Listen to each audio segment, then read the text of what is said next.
9, 10. Yeah, it's pretty heavy. When I do appearances, my pain level goes up to like a 12, 13. It's almost unbearable. Yeah, buddy. Screw was just there just to hold the fusion in place. They fused my discs together. They've been there almost 2 years. They've pretty much done their job. All they're doing now is just causing the pain. I won't lie, I cried the first time.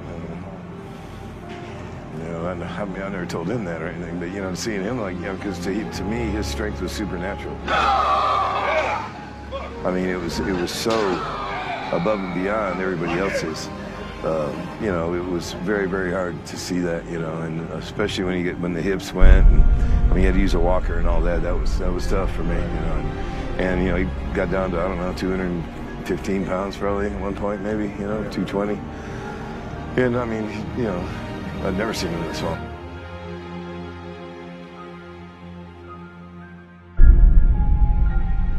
Ronnie trained hard, but did he train smart? That was the only thing that I questioned, especially now, seeing Ronnie with injuries and everything else. Have you ever recommended for Ronnie to stop lifting so heavy? Yeah, I sure did. You know, Ronnie, he had a goal in view. He wanted to be the #1 bodybuilder in the world. But of course, eventually, with the massive weights that he was lifting, those discs can many, many times pay a pretty heavy price.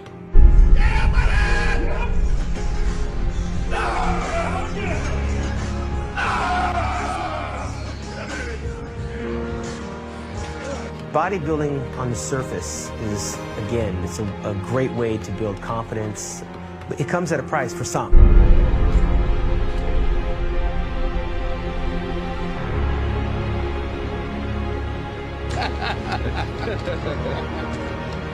I think someone like myself, or even like Ronnie Coleman, we were just training pedal to the metal. It didn't matter, and we didn't think, oh, we're going to get injured doing this. We just did it. Get to that level, you have to train like that. You know, Ronnie had enormous amounts of size and the quality of the muscle. He'd be down here just sitting there pumping 25, 30, or 40-pound dumbbells. He put the workload on his muscles to make them get to a level to where there were deep cuts, deep striations, and hard work. You know, and that's what his body availed. You saw that. You know, so if he's not willing to go to that place where he is going to train like that, understand that, live like that, do that, do that, do that, then you don't have a chance. Yeah, buddy! Wait!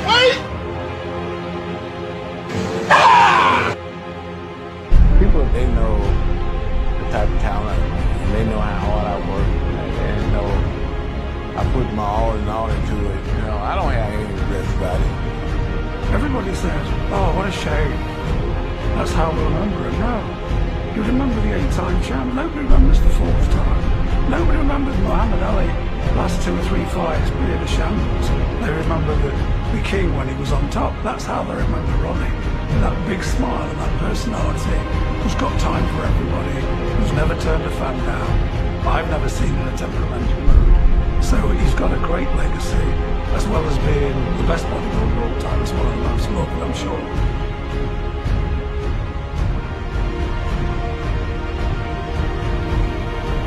Great smile.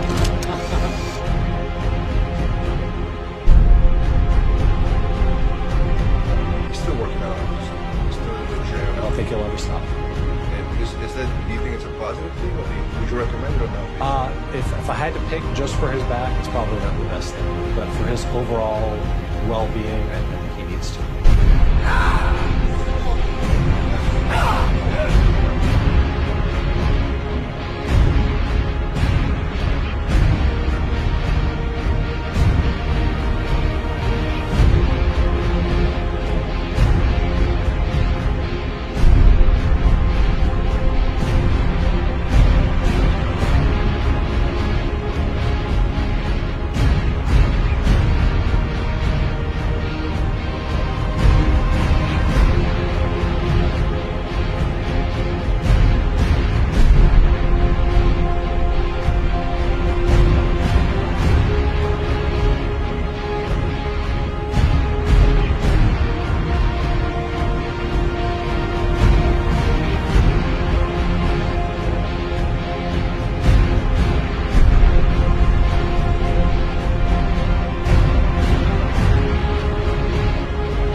I don't know if you can say mind fuck, but it's a mind fuck. Can't imagine coming from being an upper echelon of your sport to not being that anymore, and then just have to deal with that part to be on the other side of that is pretty hard.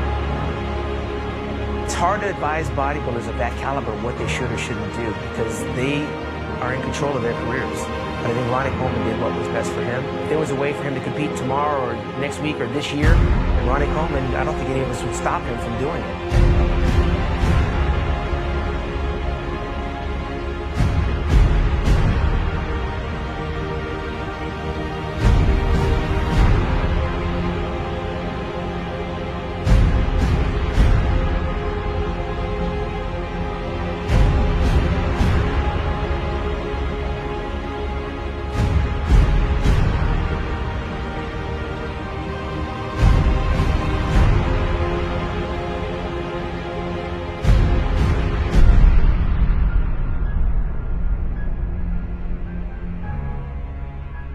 Very sad, you know.